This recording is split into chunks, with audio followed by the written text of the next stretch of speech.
Waldo López nos comenta sí, nos comenta el tema del presidente, los datos inventados, la falta de INE en el país o la falta de datos del INE, que es lo mismo. Dale. Y en ese sentido, hablando de la objetividad que debe tener el gobierno al tratar temas económicos, el INE es el último dato que ha sacado desde el último trimestre del 2019 y entonces hasta el día de hoy no tenemos datos oficiales. ¿El gobierno de dónde puede estar o tomando la información si no es del INE? Sí, tiene que ser del INE. El INE es el organismo especializado en recoger la información de la actividad económica y social dentro del país. En todos los países del mundo existen estos organismos especializados y que tienen como una función el de generar la información adecuada para la toma de decisiones en políticas públicas, pero también para la toma de decisiones en el sector privado. Es decir, el efecto no es solamente para el Estado la falta de información, sino también para el sector privado, porque debe tomar sus decisiones de inversión, debe tomar sus decisiones de expansión o las decisiones adecuadas en función de determinados indicadores que nos dan a las instituciones especializadas, que es en este caso el INE, que no lo está dando. El INE ha generado información de la actividad económica, el IGAE, el Índice General de Actividad Económica, es una estadística que nos muestra la actividad económica mensual, pero el PIB trimestral nos da el resultado de la producción, no de la actividad. El resultado de esa actividad es la producción, cuánto se ha producido de bienes y servicios. Y esa valoración nos sirve para llegar a tomar en cuenta cuál es la situación de la producción en el país. Hay una diferencia importante entre el IGAE y el PIB. Y el INE, en este caso, está cometiendo una negligencia que debiera ser ya investigada por la Asamblea Nacional, o ya sea interpelando al ministro de Planificación, de donde depende el INE, o al mismo director del INE, porque no se llega a dar la información del Producto Interno Bruto, del PIB trimestral, porque es una información fundamental. Por ejemplo, el gobierno no puede obviar de decir no se va a pagar el segundo aguinaldo si no llega a dar la estadística oficial, porque la ley establece que es en base al Producto Interno Bruto, no al índice de actividad económica, no en base al IGAE. Estamos en el mes de septiembre, por lo tanto el gobierno tiene que llegar en esto a ponerse las pilas, y si no, la Asamblea Nacional tiene la responsabilidad de cuidar por lo que es la economía y por lo que es la ciudadanía, de contar con la información adecuada para la toma de decisiones en el ámbito económico. Yo considero que aquí hay una negligencia, porque la información igual puede ser procesada. No hay ningún impedimento que haya llegado a obstaculizar de manera, digamos, podríamos decir muy fuerte al Ministerio de Planificación y al INE, por lo tanto, en contar la información necesaria para poder procesar y para poder dar los resultados. Me parece que aquí hay una negligencia. Yo también creo que es negligencia absoluta y lo de Waldo muy claro, y fuimos a buscar a Fernando Hurtado de Caínco y le preguntamos también sobre el tema porque sobre esto va a girar un montón de cosas. Dale.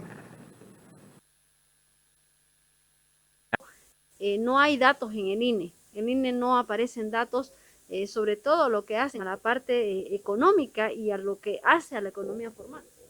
Es preocupante. Es preocupante que no se estén publicando los datos de manera periódica como se venía haciendo. Hubo un momento en el que empezó a fluir esa información y ahora no lo vemos.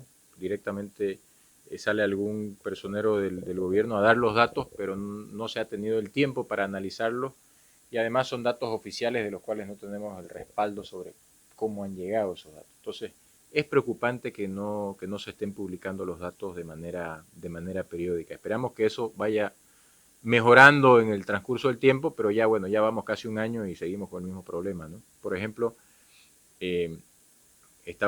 no se habían reportado los datos de crecimiento del año anterior, ya estábamos en marzo, abril, recién ahora en agosto pudimos ver datos del mes de abril, de este año, con un crecimiento muy bajo, mientras otros países crecían en doble dígito, porque justo en abril ya se cerró todo, ¿no ves? Entonces aquí no, el crecimiento se fue bajísimo.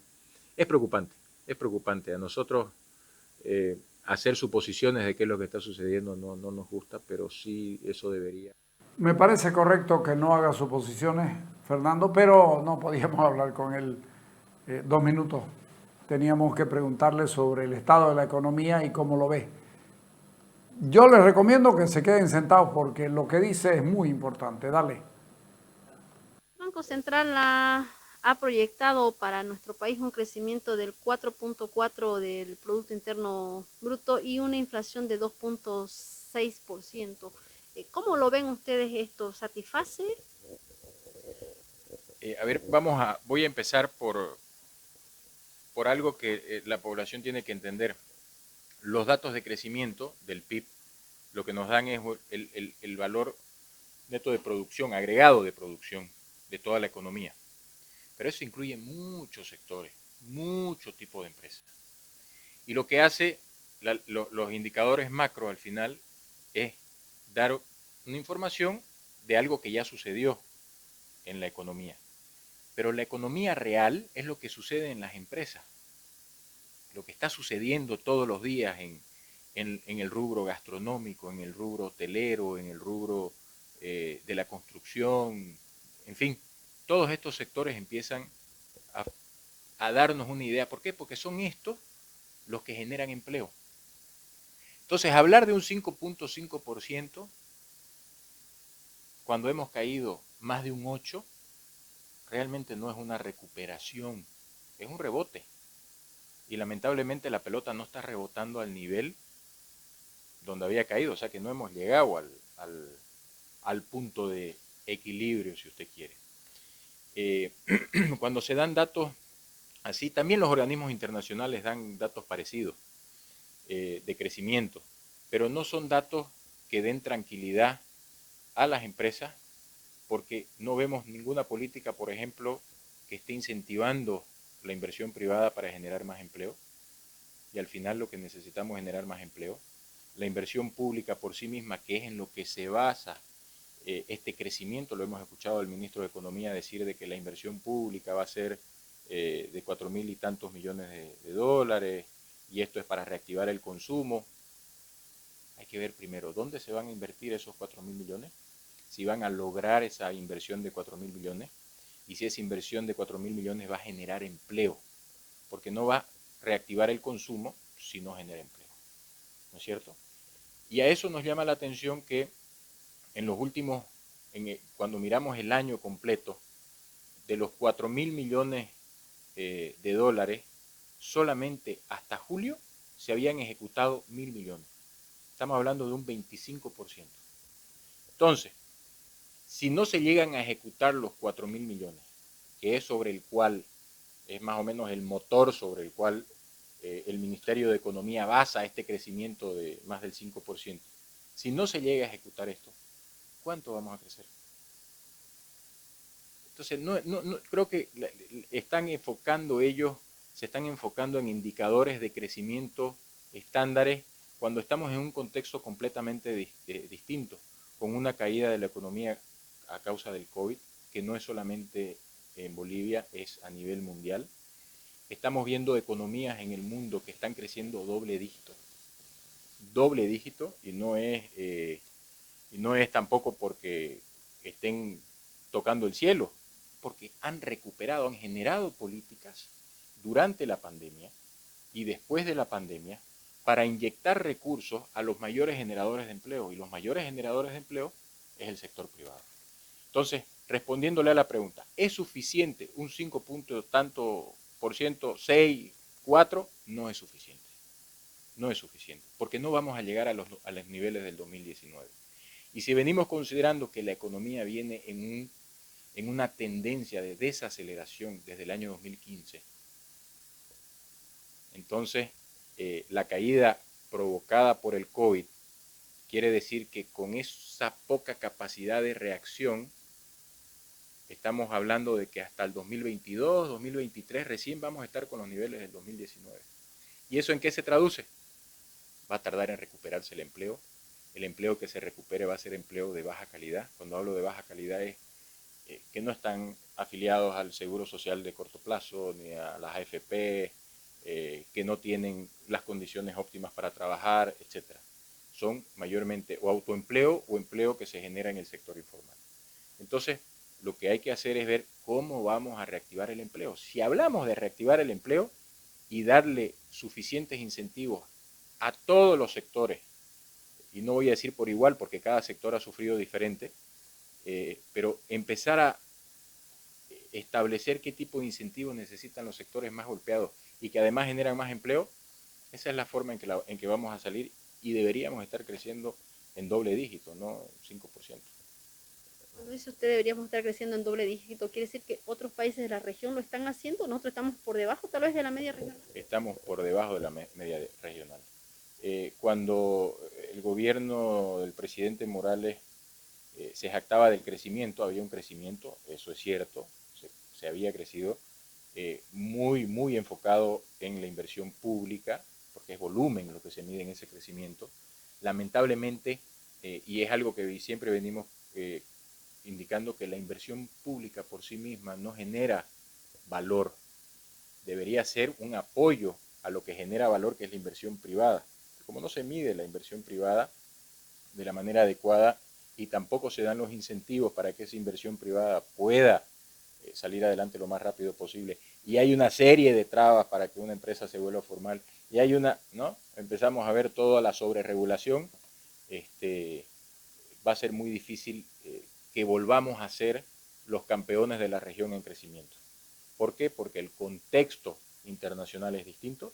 En ese momento el contexto externo nos favorecía bastante y ahorita con una alta demanda que no estamos aprovechando porque el mundo ha rebotado de una manera impresionante. La demanda por productos es impresionante. El precio, solamente para que usted se dé idea, Melvin, el costo de un contenedor de China a Bolivia, antes del COVID, como caro, se pagaban $2.000. Ahorita cuesta $12.000. $12.000 traer un contenedor con productos, sin contar el precio de los productos, ¿no? Solamente el flete hasta Bolivia son $12.000. Y eso no es un tema solo con Bolivia, es en el mundo. ¿Por qué? Porque hay una demanda tan alta y una oferta que no abastece esa demanda, que los precios se dispararon. Entonces eso es lo que nos va a traer a corto plazo, son efectos inflacionarios, presión inflacionaria, y ahí hay que ver cómo va a reaccionar el gobierno.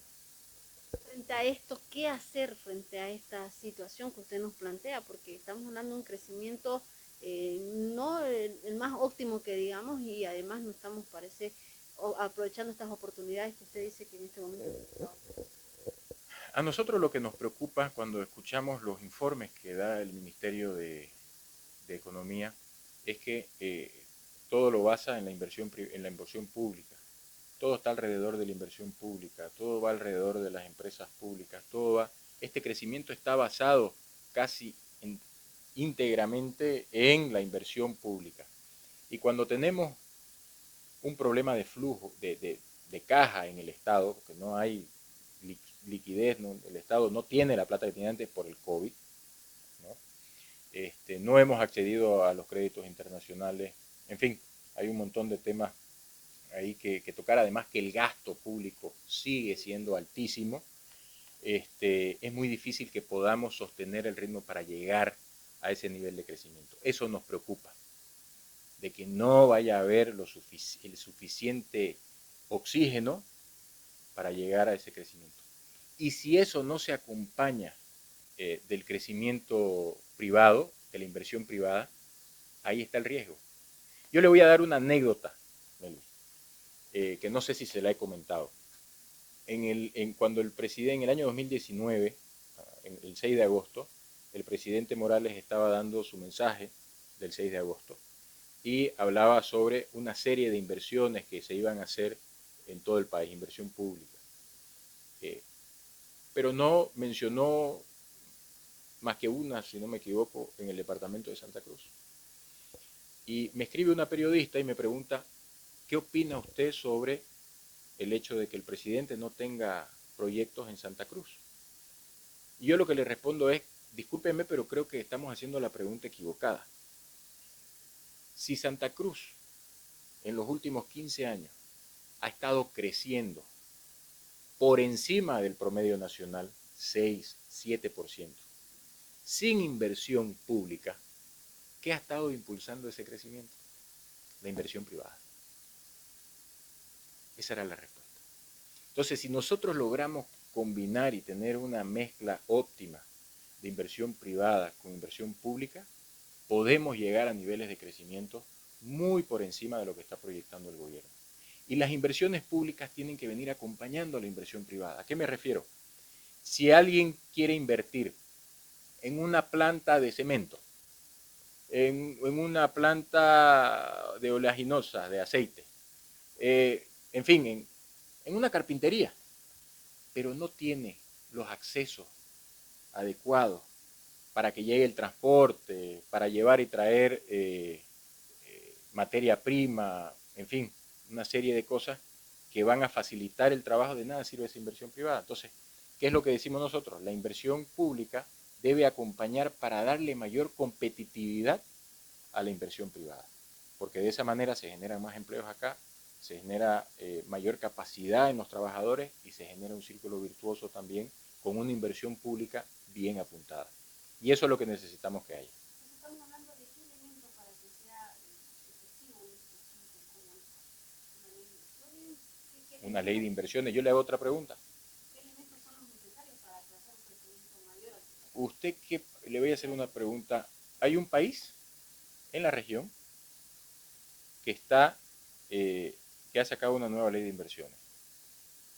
Y en su ley de inversiones genera una serie de incentivos para que las empresas vayan a ese país a invertir y a generar empleo. Entre los incentivos, por ejemplo, está el tema de la regulación. Hay una moderación en la sobreregulación, han bajado los niveles de regulación en muchos sentidos. Y le dicen a las empresas, los primeros 10 años que usted esté funcionando aquí en nuestro país, con su industria, no paga el impuesto a las utilidades, los primeros 10 años. Y si a partir de ahí usted todo lo reinvierte en el país, sus utilidades las reinvierte, no paga mientras las reinvierta.